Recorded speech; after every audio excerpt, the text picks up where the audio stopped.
Welcome to Houston Sports Talk with your host, Robert Land. Hey, thanks for checking into the best Houston sports podcast. Welcome to our live Astros-Twins Game 3 postgame show. It should be a fun one. The Astros handle their business in a big way. Robert with Stephen Kerr, 70 years of sports journalism between the two of us, and we're Astros fans, lifers. So we always have fun when this happens, Stephen. And the Astros are now 6-0, Stephen, in their last 6 postseason day games. They've averaged over 10 runs. Give us some more sunshine, man. Man, you know what? I was just going to say, in day games on the road coming into today, they were 5-0, and they'd outscored their opponents 52-16 with 70 hits. So you can add 6 more runs to that category. I didn't see the hit category, but I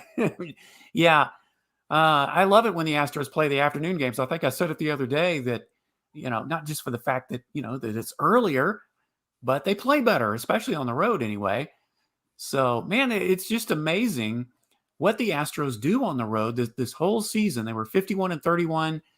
They had a pretty loud Minnesota crowd, but one of the keys that I thought, Robert, in this game was that the Astros needed to jump on Sonny Gray early and get the crowd out of it early. And that's exactly what they did. I saw somebody post Sonny Gray got handled by the Astros like Sonny Corleone at the toll booth, and pretty much sums it up right there. That works. That works. Yeah, that was a good one. Hey, we want to hear from you. Get in the comments. We're going to go for a while here, maybe around 30 minutes, because we want to take you all the way to the Rockets preseason opener this year, which is just coming up and not too long here in the next 35, 40 minutes. So let's unpack it a little bit and go back to that first inning, Stephen. The big dogs produced Altuve and Yordan with the single and double, Tucker the RBI single. But Stephen, the story of this one of the key stories, Jose Abreu has showed up, and he's shown out in September and October, hits the first of 2 bombs in this one. Is Jeff Bagwell getting the last laugh? And Robert, you've been saying all year how great Abreu is going to be in the regular season and especially in the postseason. I mean, you have not stopped talking about him, how great he is. So this should come as no surprise to you. Ignore the man behind the curtain. Now, listen, here's what's really cool about this. Coming into the game, Abreu, lifetime against Sonny Gray, was 7 for 29. He was hitting 241, so not great. His homer, Robert, he jacked that sucker 442 feet, and it was a hanging slider. I loved what Astros Twitter and how they described it as cloudy with a chance of meatballs. That's what that home run was by Abreu. I was expecting the meatballs to be the meatloaf as a sort of Jeff Blum, sort of ode to Jeff Blum and the Chas McCormick meatloaf mom, the meatloaf mom. Yeah, exactly. Yeah. But oh wow, it was great to see Abreu come through like that, though. Oh yeah, oh my goodness, and then bottom of the first inning. Speaking of guys coming through, we're going to be talking about this the whole game. Cristian Javier should have got a called strike 3 on Polanco. Instead, it's a walk. Javier then gives up the double to Kepler.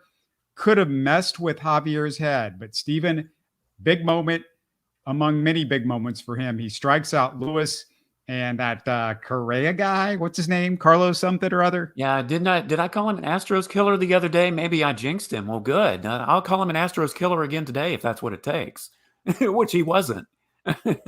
He was a Twins killer today.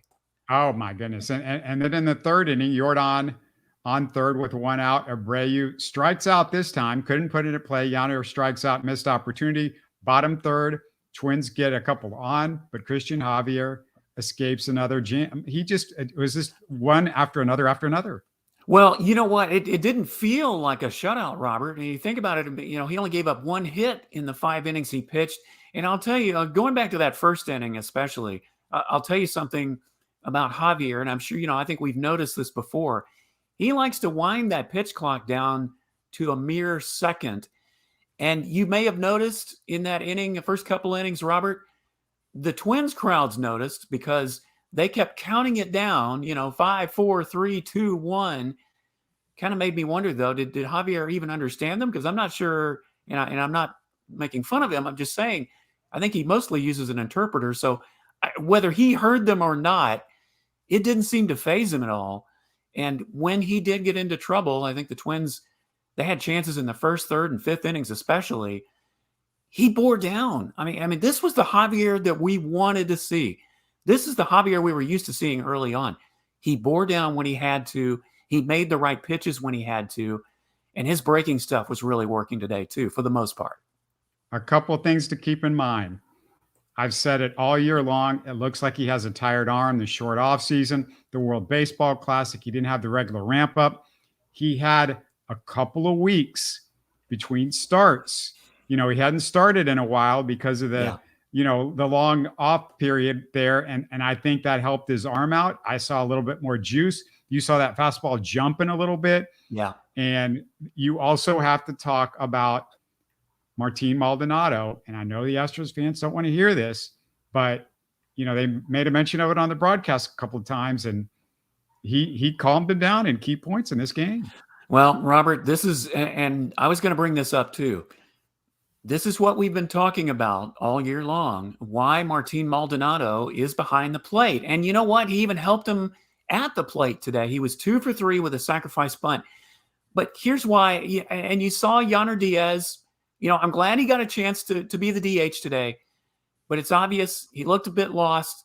He struck out, I think, just about every time at bat except for one.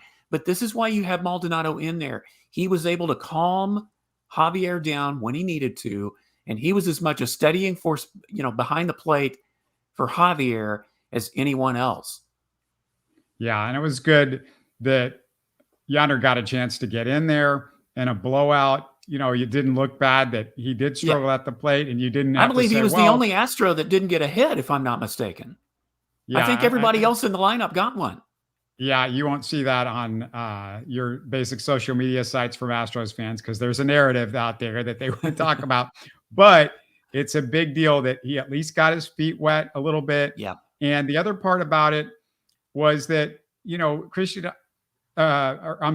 Diaz, he's somebody that you might need later on in the playoffs. But, Michael Brantley, you still had him available to pinch hit late in the game if you needed him for Martin Maldonado. So that's the advantage of having him on the bench is you have a lefty coming off the bench. And, Stephen, we talked about it a lot. This is a predominantly right-handed hitting Astros lineup. So it's good to have that lefty out the bench now. Oh, absolutely. Especially if it had become a close game and you really needed him. Man, that would have been a great weapon to put off the bench in a pitch hitting situation.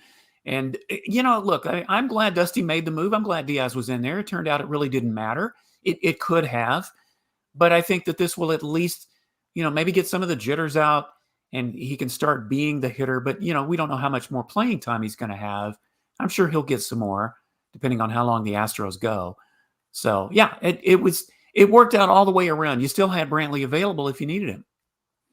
Do you remember I mentioned this a few months ago? I said with the new pitch clock, I said one of the cool things that can happen is in the playoffs, if the fans get it, they will start doing that countdown that we saw the Twins. I brought it up. You could go look in the archive. I might have said it, Stephen, in our preseason Astros show. You might have. And I'll tell you what, I actually did an article the other day for one of the sites I write for on the Minnesota Fans Twins and how they actually helped the Twins win the wild card series against the Blue Jays. And in that second game, Carlos Correa had told Sonny Gray, who was actually pitching in that game before the game, that the Twins fans were being real loud and the Blue Jays runners could not hear their base coaches. And that's why they picked off, I think it was Vladimir Guerrero Jr. later in the game in the fifth inning. And the Minnesota Twins fans played a hand in that because they were so loud. And it rattled the Blue Jays. So the fans really can make a difference. And that was the big thing that worried me about today. The Twins fans were definitely in the game. So the sooner you could get them out of the game, the better. And that's what Houston did. I just want to remind everybody again, get in the comments, a couple of questions for you guys to think about as we move on with the show. I want to ask everybody out there, who do you want to see pitch tomorrow? Do you want to see JP France or Jose Urquidy start? Also, I want to hear from you guys.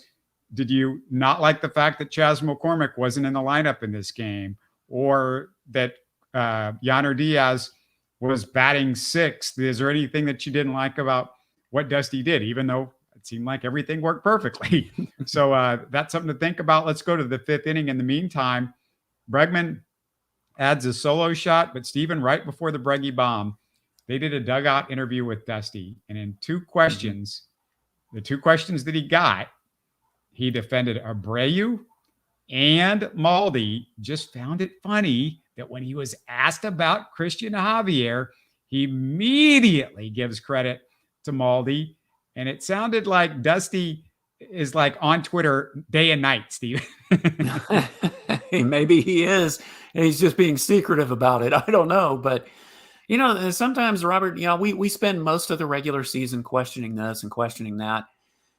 But, it really doesn't come to roost one way or the other until the postseason, if you make it that far. And that's when a manager is either going to look like a genius or a GOAT. And I'm not talking greatest of all time. I'm talking about the other GOAT. And right now, Dusty looks pretty darn good with keeping Maldonado in there much of the time. And, this isn't anything new. I mean, in years past, Robert, how often have you seen Martin Maldonado not catch in the postseason, no matter who the backup catcher is? George Ochoa says, can we play all the games on the road? And that's what I told you, Stephen. We had them where we wanted them.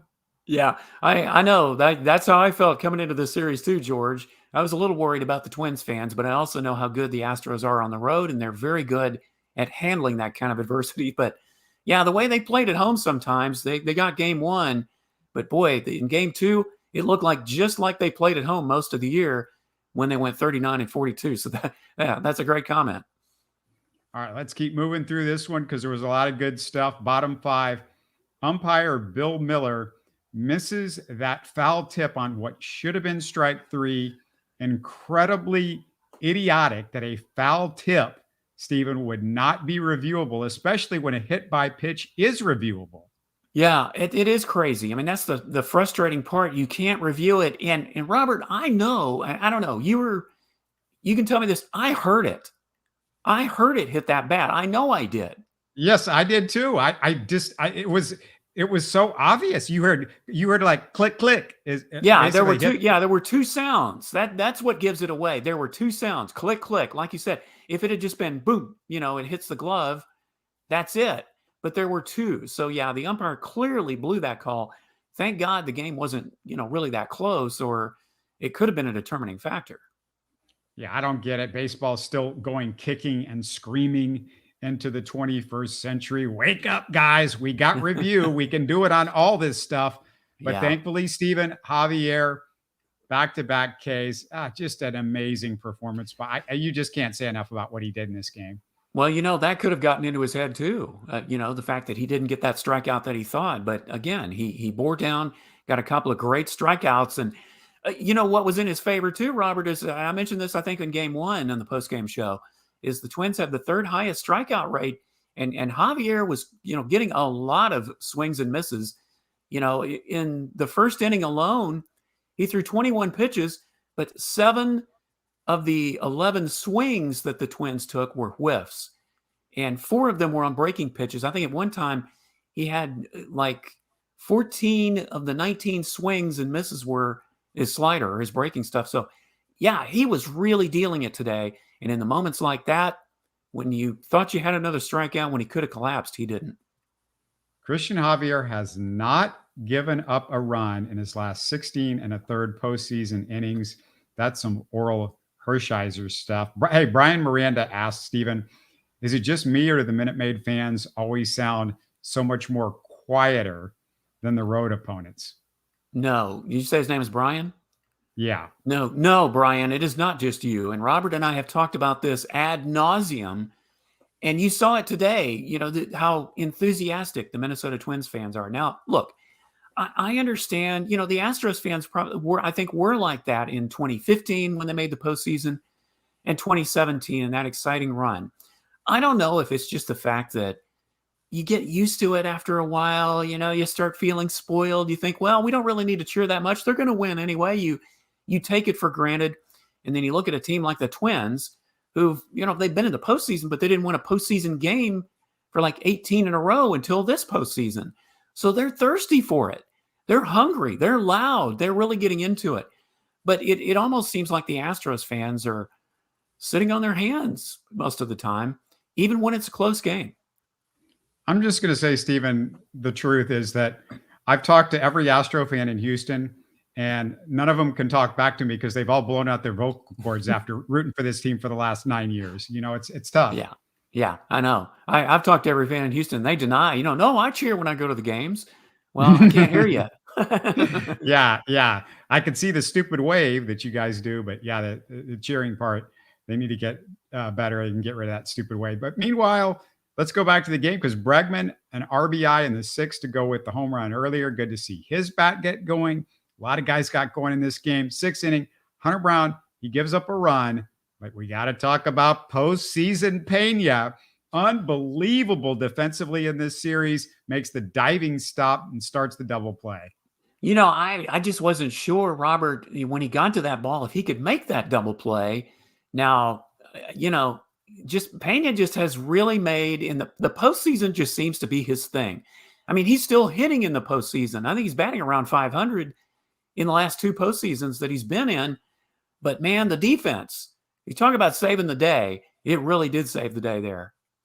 Yeah, just huge plays for Jeremy Pena in this series so far defensively. I mean, that one might not seem like a big deal because it was a big lead, but it just stopped a rally. It saves, some more of your bullpen. There's a lot of implications to the play that he made there. 9th inning, let's see, Yordan puts the cherry on top of the Twins sundae that he made today because he just made a big old sundae with some nuts and everything. I mean, he adds a home run to 2 doubles. He has homered in 4 consecutive postseason games. Are you out of words for him yet, Stephen? Yeah, pretty much. And I don't take it for granted, though. Let me tell you, I enjoy it every time. Every time Yordan comes to bat, you just feel like you have a chance for something to happen. Even if it doesn't, you figure, well, he'll probably do it next time and maybe the time after. So, yeah, I don't even know what words to put to it. All I know is just keep cranking them, Yordan. We're going to need it. One of the things that all these runs did, Stephen, was it kept Neris and Presley fresh for tomorrow. Yeah, it certainly did. And that's big. And when you did have to go to your bullpen, you were able to put a Hunter Brown in there. You gave Maton a little bit of work. Montero was able to take the 9th with an 8-run lead. He walked the first batter. You thought, oh boy, come on, Rafael, don't, let's bear down. But he did. So yeah, the bullpen is relatively fresh tomorrow. Okay, now that brings us to tomorrow because that leaves us with the question we talked about earlier. Would you prefer Urquidy or JP France tomorrow, Stephen? Well, this may not be a popular thing, Robert, but I almost feel that they should start Urquidy for the simple fact that he has more playoff experience. Yeah, I know he's not quite stretched out. He's probably not going to give you more than 4 innings, but then you could bring in a JP France. Now, the only problem with that scenario is that JP France, the times that I think the 1 or 2 times he's come out of the bullpen, Robert, he hasn't fared very well. He seems to fare better when he starts, but since he's been a bit shaky lately, maybe this is kind of what he needs to come out of the bullpen. But you want to get off to that good start if you can, and Urquidy might be the guy. That's the thing. I think you said coming out of the bullpen for one of those guys, this is a piggyback situation. So you wonder how much it matters who starts, but you want the guy to start that you think is going to do the best job with that pressure in the first 2 innings on the road. And Urquidy's been through all this stuff. Yeah, that's my point. And I wrestled with that because I thought, well, France seems to do better when he starts, but lately it hasn't seemed to make a difference. And then you could put Urquidy in to put out the fire. But the more I think about it, when you're on the road, if you have a chance to get off to that fast start like they did today, then you take it. And that's what I would do in going with Urquidy. It's not going to be Brown. We know that because he pitched today. So it's either going to be Urquidy or France.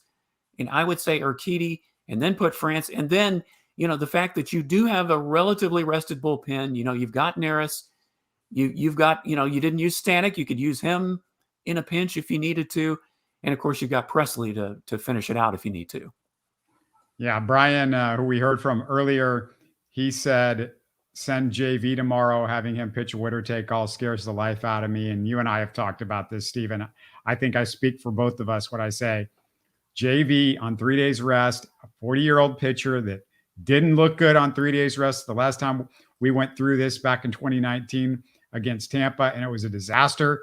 It's stupid to pitch JV on 3 days. Look, for the most part, starting pitchers on 3 days rest in the postseason, it doesn't work. And now you're talking about a 40-year-old that just doesn't have that arm anymore where he's just throwing it faster than ever. He's relying on guile now. This is not Justin Verlander from 2017. This is a different guy. Well, just go back to 2019. You and I were talking about this off the air the other day, Robert. I think we brought this up and we talked about it. Remember what happened in 2019 when they tried to bring Verlander back on short rest? It didn't go well. He was definitely not vintage Verlander. So yeah, it's just not a good idea. I think I've heard the Dodgers are thinking about putting Clayton Kershaw out if there's a game 4 on short rest. Probably not a great idea for him either, but that's not our business. But yeah, I definitely wouldn't do it with JV. It's interesting to watch these guys call the games and hear the Astros fans just sort of cry about they don't like this or that from the television. I actually think this television crew has done a pretty good job. They've been pretty fair. I mean, I heard early in the game, people were mad. Well, they're talking about the sun and the shadows affecting the Twins hitters, but it apparently, the Astros hitters, it doesn't affect. So, why is that the case? But, I just think you could see what the Twins hitters were struggling with early in the game, and the Astros hitters just, I guess, weren't struggling as much. So maybe that's why. But I mean, to think that they're going to bring that up because it's a bias, I don't get that. Well, it's just, it's like talking about the batter's eye and how the Astros were seeming to have all kinds of trouble with the batter's eye. So they made some adjustments. Well, the opposing hitters didn't seem to have a problem with the batter's eye. That's why the Astros had such a miserable home record. So I don't know that it plays a big part. I mean, you could probably have said that maybe the shadows helped Javier a little bit, but, they were sort of figuring him out. Hey, listen, the Twins had multiple chances to get back in this game and even get ahead in this game if they had followed through. I mean, they didn't score any runs with runners in scoring position today. So, I mean, yeah, you can talk about the shadows, you can talk about this and talk about that, but ultimately what it boils down to is, can you bear down when you need to bear down? Who's going to outdo who, the pitcher or the hitter? Yeah, we keep talking about this over and over again for postseason after postseason, but the Astros, I don't know what it is, but this team just time after time, they know how to turn it up when the lights are the biggest. And it just seems like they just keep bringing in more guys that do it. Yordan wasn't here when this all started. Cristian Javier wasn't here. Framber Valdez, although he struggled, we saw him, do great stuff last postseason. But it's just guy after guy that you just think, okay, who's up next? And Jeremy Pena. I mean, you can throw him in the mix the way he did last year in his rookie season, and he's doing it again in the postseason this year. I mean, yeah, there's a number of guys. And Robert, I think what you can boil it down to is the veteran presence and leadership in the clubhouse. Those guys are a very close-knit unit. They're not cliquish from what I hear. I mean, I've not been in the Astros clubhouse, but everything I've read, from people who have been, talk about how the team hangs out together, how they are very close-knit all the way through. That veteran presence goes a long way for a lot of those young guys about how to act, how to react, the work ethic. I think when Kyle Tucker first came up, there were some questions about his work ethic, about, how much could he adapt to that when he got to the major league level. And, he worked on that. I mean, he realized it. Same with Yainer Diaz and the, catching preparation behind the plate. That was one of the things they talked about early in the season, but he was starting to pick up on that as the season went along. So I think that's what it is, Robert. I think the veterans have a lot to do with how the young guys come through. And that's why this team, when their back is against the wall, they just know how to bring it. Yeah, just a massive win in this game. And then you got a chance to close it out tomorrow. Hopefully they can get that done. We're going to be back here for the live post game tomorrow. Stephen, I should also mention that there was a little bit of Astros news. We got to talk about this before we go. They made a little bit of news between the last time you and I talked, because Dana Brown's starting to shape the Astros front office in his sort of, in the way he wants to do things. Sarah Goodrum, he gets rid of her. That was a click hire. And then he also gets rid of one of the assistant GMs that's been around, since the days of Bill Luno. Fergus. Yeah. Yeah. Bill Fergus for like a decade. Yeah. And you kind of like, you wonder, because it seems like the Astros are having success, but it seems like the Astros, they make a move and it's always they find somebody else. So hopefully Dana Brown's got some people in mind that he thinks it's going to do great in this. Well, I think somebody put on our Twitter feed, Robert, isn't it weird that, Crane is trying to kill the dynasty, or I forgot how he put it, but kind of paraphrasing it, Crane is trying to kill everything that's happened, by getting rid of front office people. I think this is mostly Dana Brown moves. He came out the other day and said there were going to be multiple promotions within the front office. Well, he thought, obviously, if there are going to be promotions, that means some people have to leave.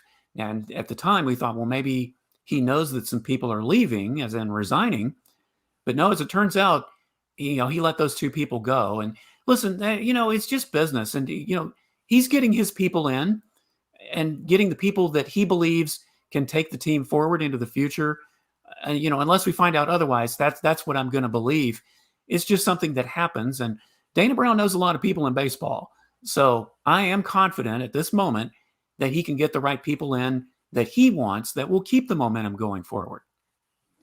Well, while you were talking, Stephen, I just saw word out that Jose Urquidy, it's official, he's going to start tomorrow. So not a surprise at all. That's a good. Yeah, I think that is the best move to make. Is Urquidy gets the start, and then you have France to back him up if you need to, and then go from there. So now we know it's going to be Jose Urquidy against Joe Ryan, because we know that Joe Ryan was going to be the starter in Game 4 even before Game 3 began. The Twins announced that. So that is going to be your matchup on Wednesday.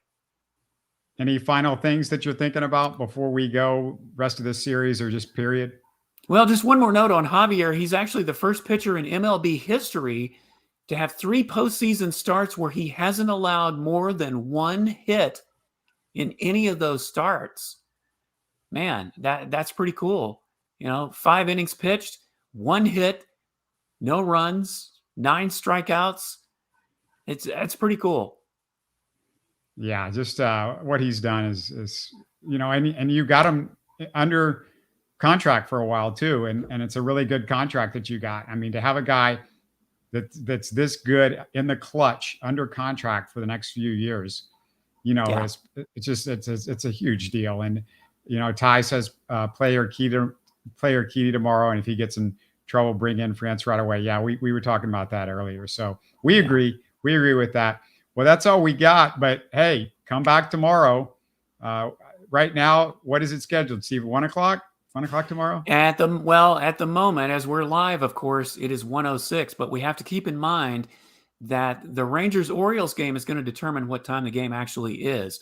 If the Orioles win Game 3 and keep the series alive, the Astros game will be at 1:06, because the Rangers and Orioles were scheduled for primetime slot at 6:06. But if the Rangers win and the series ends, the Astros game will move to 6:06 on Wednesday evening. So I don't know. Take your preference. You want an afternoon game? You want an evening game? You're going to get one or the other. Yeah, give me an afternoon game. I'll take that. That same sounds here. good. Cheer for the Orioles. Then. Hey, and also as we leave, we're setting you right up, because right over my shoulder you see the Rockets insignia. They are starting the season just a few minutes. I can't wait to see what these guys look like. I can't wait to see the new young guys, the Van Vliets and the Dylan Brooks now in a Rockets uniform. But most of all, just what Ime Udoka is going to do with this Rockets team and the way it looks on the court and how they play defense. And that's going to be the key word, is defense, which we didn't see a ton of last year. Yeah, and something else that I've noticed there, you've been a couple players come out and say, "Man, I can't wait to play but more defense." I forgot which was it. Tari Easer is one of the players that I want to be the best defensive player in the NBA. Well, that might be stretching it a bit, but hey, if you're that willing to work on defense, that could only bode well for the Rockets. And I don't know if they're going to make the playoffs, but I think they will definitely be much more exciting this year, just like the Texans have been. So, yeah, it's pretty exciting. The Rockets are starting. The NHL opens tonight, and that's a big thing for me. So I'm going to be watching some hockey, going back and forth between that and the Rockets and the Rangers-Orioles game. So, yeah, it's a lot going on, Robert. Oh, my goodness. And then we got Texans postgame coming up this Sunday. Tomorrow, we're going to go a little bit inside the Texans and the Saints. We've got a Saints insider that's scheduled to come on with us.